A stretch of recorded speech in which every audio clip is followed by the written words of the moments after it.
So the Midnight Prepatch has been here for a couple of weeks now, and like me, you might have realised that apart from housing, there isn't a hell of a lot to be doing right now. So what better time than now to get to grips with all the changes for specs going forward? As you probably already know, the changes going forward have dialed back a lot of the complexity, but nevertheless, despite that, there are still some changes to go over, and some changes that apply specifically for pre-patch.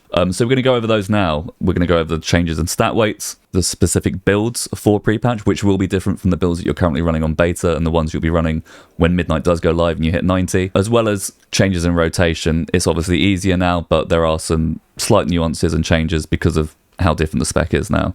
For a full in-depth guide of every single change for Outlaw Rogue going forward, I'd recommend checking out this video right here, which I made the other week. It is a long one, but pretty much does cover every single change Outlaw Rogue has going forward into Midnight. And it's chapter 2 as well, so you can just scroll through and find the bit that you need. But that video will give you a bit more context for this video, which will just be a quick pre-patch cheat sheet, assuming that you're somewhat aware of the changes going forward. But we will cover them as we go along. So let's get straight into it. So first things first, let's cover our stat weights, because they are a little bit different in Midnight. So in the War Within, we stacked haste to a certain cap because of a haste tax, because haste scales of ADR. Then we stacked a load of verse, and then crit, and then lastly mastery, being our least favourable secondary.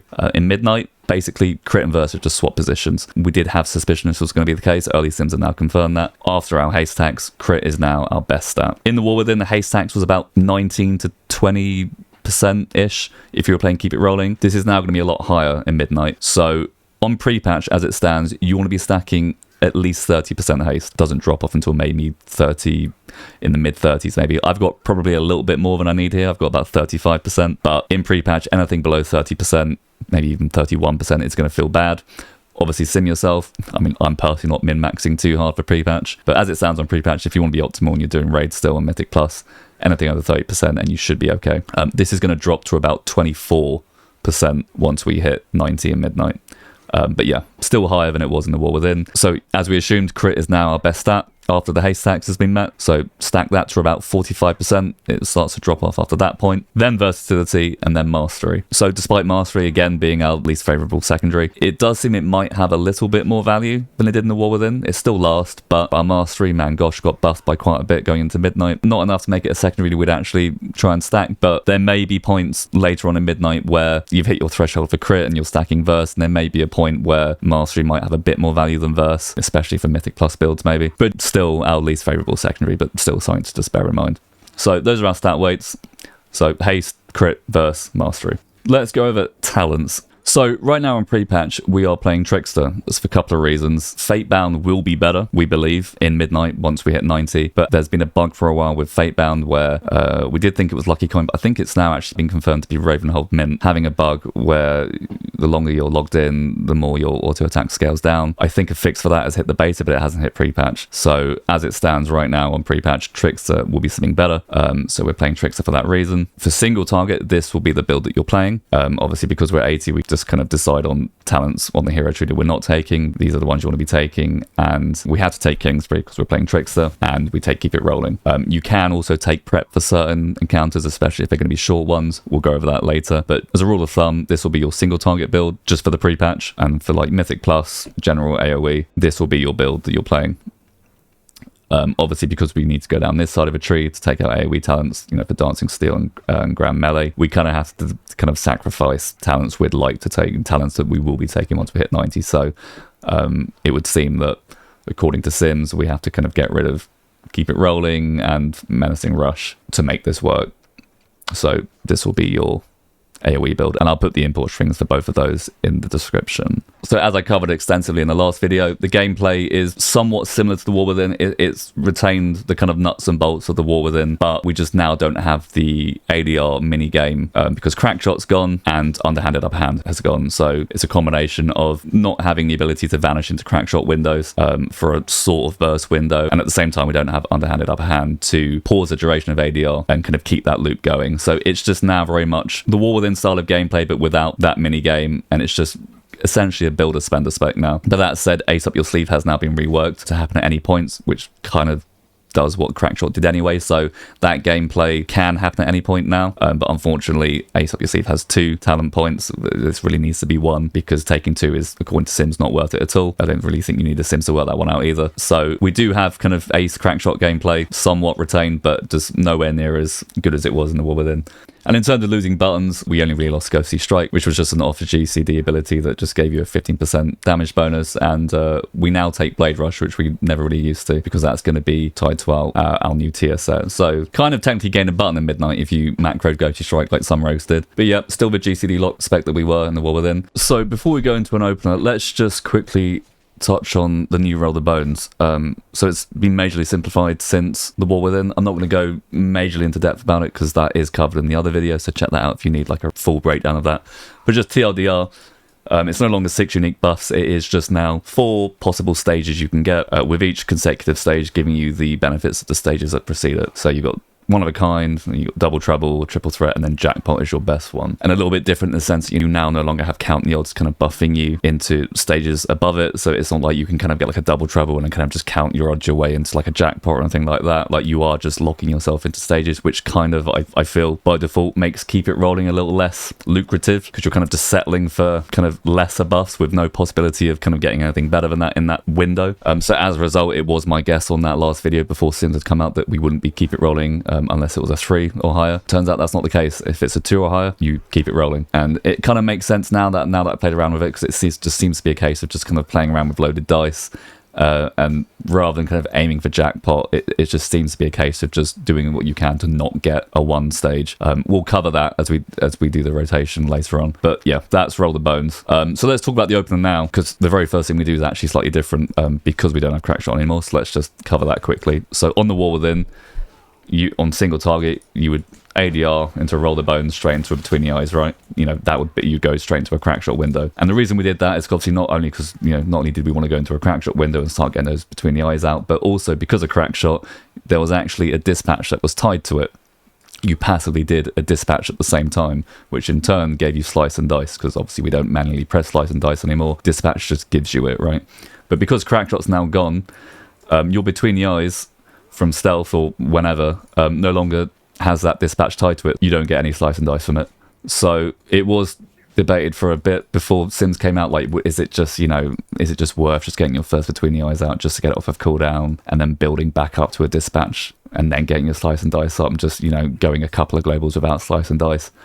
Turns out, according to Sims, no, that's not the case. It's not worth it. So you want to be ADRing straight into a dispatch, not Between the Eyes, which does feel kind of bad. Like it's certainly taken me a while to kind of get out of that muscle memory, and like I kind of just ADR into a Between the Eyes out of reflex now, but I'm having to train myself out of it. And I know it's tempting just to go straight into Between the Eyes, but no, just ADR straight into a dispatch, just get that Slice and Dice rolling, and then just build up to your first Between the Eyes.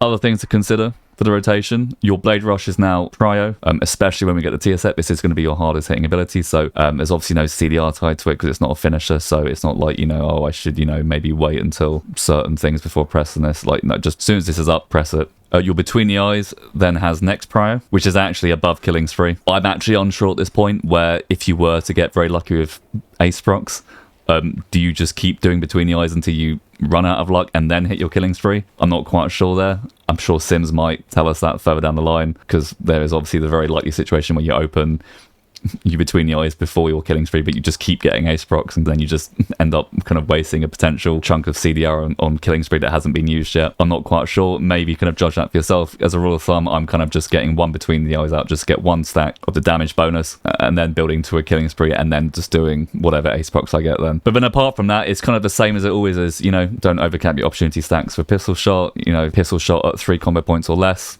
sinister strike for kind of 4 or less. So bearing that all in mind, let's go for an opener, and then we'll do the rotation. We'll just discuss it as we go along. So ADR into a Roll the Bones, we extend it, go into a dispatch, get Blade Rush off, build to your first Between the Eyes. We'll just get killing spree off, and then we'll carry on Between the Eyes, get Between the Eyes off again, and then we just carry on with the rotation, get our first coup off. Obviously bear in mind, pistol shot now triggers Unseen Blade, so don't pistol shot if you've got a coup proc. Just send it at low combo points if you have to. Don't munch Unseen Blade procs. And yeah, and we just build a spender now. You might be noticing that a lot of the time I'm landing kind of naturally on 5 combo points, and you know, it's tempting to just kind of finish there because, you know, you obviously don't want a pistol shot with opportunity because that will just overcap, and then obviously even with Sinister Strike there's a 40% chance she'll overcap as well, but you don't want to be finishing at 5 combo points as Trickster. Like, you can as Fatebound. Oh, I missed. Well, depends. You can as Fatebound because obviously that's the coin threshold, and there's like another talent there as well that gives you damage for finishing at 5.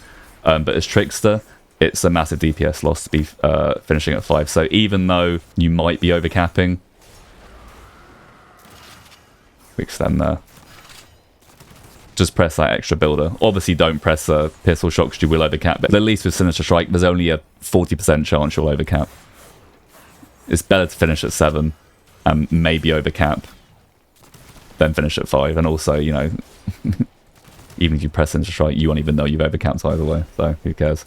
So this double trouble I got here is my first roll that I did on Paul, and I extended it because obviously, you know, I'm not going to get loaded dice back for a while, so I just had to extend it. But ADR is about to come off a cooldown now, right?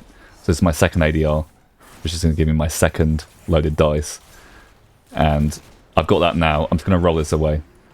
And it paid off. I got a triple threat instead. And that can kind of work in your favour, and also it can kind of work against you. So there it worked in my favour. I got rid of 11 seconds of my double trouble, which I had extended with Keep It Rolling, right? And spent Keep It Rolling on that. But I got loaded dice back from my second ADR, and I realised, you know, I've got nothing to lose by rolling, in the sense that it's not going to be anything lower than a double trouble. But now I'm in the problem where ADR hasn't come back again to bring my next loaded dice back, and now I roll again. Oh, and I'm lucky I got a double trouble, but that was a naked roll there. There was a good chance that was going to be a one of a kind, and that's kind of a trade-off. But now ADR's back. Roll again. It's a jackpot, extend it. Bang, gaming. So it's, yeah, it's kind of like playing around with it. But that situation there where I kind of gambled and just, you know, rolled my double trouble away early to try and get something higher, you can do that safely if Keep It Rolling's up, because what you can do is, you know, you roll the double trouble away early, it's just a double trouble again, you go, oh well, I've got Keep It Rolling, I'll extend it, and then that way your new double trouble will be long enough to tide you over until the next ADR comes back and you get loaded dice again, and you won't be in that position where, because you've rolled away early, you don't have loaded dice back for your next roll and you get like a one of a kind and you're in that ditch for a while. So you can do it without Keep It Rolling being up. It's not as safe. It can be a DPS gain. Sometimes it's not, but it always will be a DPS gain if Keep It Rolling's up. So again, it's gambling. So here's a situation that arises sometimes. So Keep It Rolling just come off a cooldown, we'll extend it. So now we've got quite a long jackpot. So what's going to happen? ADR is going to come back off cooldown before this jackpot expires. And we're not going to roll away this jackpot, which means this loaded dice proc here isn't going to get used. So we're going to end up munching a loaded dice proc. But this is the one occasion where it's fine to do that. So like ADR is now back. I have to munch that because I'm not going to roll jackpot away. And I'm not going to hold ADR either. That would feel, you know, that'd be bad. So that's kind of an occasion there where you have to munch a loaded dice proc. And then jackpot falls off, and we roll again, we got loaded dice, so we just get double trouble. But it's annoying because, like, if jackpot had maybe had like 3 seconds left, we could have just rolled it away, and then if it was shit, like a double trouble, that's fine, we ADR again, we get loaded dice back again, and then we can roll again for something better. So you're kind of maximizing the chances of a better roll. Whereas in this situation, it was like, you know, I'm not going to roll away the jackpot. I've got to just munch that loaded dice proc. It's just how it is. And like Sims have accounted for that as well. Like Sims are showing that there are times you're going to munch procs like that. So, you know, when that does happen, like you're not doing anything wrong. It's just, it happens. And that would be something you'd actually take advantage of if you were playing preparation. So preparation's a viable talent, at least for pre-patch. And it probably will be for like shorter fights. It's basically the closest thing we have to a second charge of ADR. It's basically a second charge of ADR in the ugliest, clunkiest of ways. And if you want like a long explanation about why that is, go check the other video. But TLDR, it's the closest thing we have to that. And it also reduces the cooldown of Between the Eyes, Blade Flurry, Blade Rush, and Killing Spree as well. But because this brings back a second charge of ADR, what that also does is bring back a second loaded dice proc. So we can take advantage of that on the pool, where if the first roll is kind of shit, a double trouble, which you would usually without prep just extend because you're not going to get loaded dice back for a while, what we can do, we can prep, get the second charge of ADR back, keep the double trouble but don't extend it, and then when we ADR again after the first ADR falls off, we'll have another loaded dice proc, and then we can roll that, hope for something better than a double trouble, and then extend that one instead. So because we know the loaded dice proc is coming sooner than it usually would because of prep, we can hold, keep it rolling, and not immediately extend the double trouble like we usually would if we weren't playing prep, if that makes sense. Let's do a pull with prep and I'll show you what I mean. So we need to keep it rolling. Just for the sake of this explanation, I'm going to get rid of killing spree, which you would never do on Trickster, but just for the sake of this explanation, just indulge me a sec. But let's take prep. Let's just, yeah, put it there, that's fine. So we ADR into roll the bones, it's double trouble. So normally we'd extend, but we're not going to this time. Right, use prep. So when this next ADR, when our first ADR drops, we are going to ADR again, get loaded dice, and now we've got triple threat, and now we extend that one instead. So basically, we had 2 chances with loaded dice. So that will be the one time where you roll a double trouble as your first roll the bones on pull, but you don't keep it rolling right away because you know you've got a loaded dice coming up very shortly from prep, and you have a second chance to get a better one, and then we got a triple threat, and then we extend that one instead. So when you play prep, you're supposed to fish like that. So let's do a pull in our AoE build, which will, like always, just be the same as our single target rotation, but just with Blade Flurry up. Obviously, our AoE as Outlaw Rogue is basically just a duplication of what we're doing in single target, just maintained by keeping Blade Flurry up, same as it's always been. But obviously, with our AoE build, like I said earlier, for pre-patch, we have to get rid of Keep It Rolling. We have to get rid of Menacing Rush as well. So not only are we going to have more kind of instances of rolling one of a kind because we don't have enough roll the bones duration to kind of bring ADR back to get loaded dice back again, so we do kind of fall into that pitfall more often. We also don't have the 15% damage buff from Menacing Rush either. So, but obviously, you know, we're 80. Obviously, when we level, this won't be a problem. By the time we hit 90, we'll be playing Fatebound anyway. So obviously, our open's a little bit different now in Midnight for AoE. Obviously, when we had underhanded upper hand, Blade Flurry would have been paused by ADR's duration, and ADR's duration would have been paused by stealth. So we would have kind of usually just gone Blade Flurry into stealth and then press ADR, and then when we're ready to pull, roll the bones and go in, you know, safe and knowledge that like ADR and Blade Flurry aren't going anywhere until we want to open. Obviously, now that underhand upper hand's gone, that isn't the case. So I believe you're not going to be kind of pre-Blade Flurrying. You're going to take advantage of death maneuvers on the opener to get that initial damage out. And obviously, bear in mind, it's the same thing applies in terms of getting slice and dice rolling. We want to open with a dispatch, not a between the eyes. So bearing in mind we don't have Keep It Rolling in this particular AoE build on pre-patch, our AoE opener will be as follows. We will ADR into a roll the bones, straight into a dispatch to get slice and dice rolling. Then we'll Blade Flurry to get our AoE going, and death maneuvers will give us full combo points from doing that. Then we'll do a Blade Rush, which is important. We definitely want a Blade Rush after the Blade Flurry because Blade Rush is buffed by Blade Flurry. Then from the full combo points from the Blade Flurry, we will between the eyes, and then we will build to a killing spree and then carry on as normal. So let's see that in action. We'll ADR into roll the bones, into a dispatch, to Blade Flurry, Blade Rush, that's between the eyes, get killing spree off. Between the eyes again, we're getting very lucky with ace procs. And then carry on the rotation as normal. You will find that Blade Flurry drops off very quickly. You don't have underhanded upper hand keeping that duration locked anymore, so you just got to get in the habit of just constantly refreshing that, even on like low target counts, which is kind of annoying, but it just is what it is. We've got to get out of this one out of kind as soon as possible, as soon as we can roll again. Get out of that into a triple threat, lovely.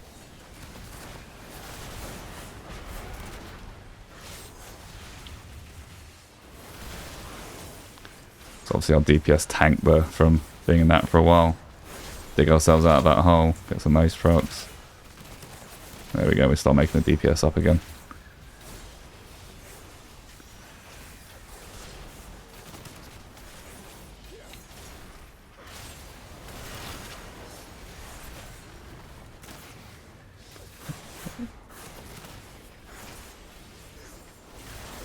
So that is pretty much Outlaw Rogue on pre-patch in a nutshell. A lot slower than it is on the War Within, and I know the community's a little bit divided on whether or not that's a good thing or not, but that's how we're looking right now.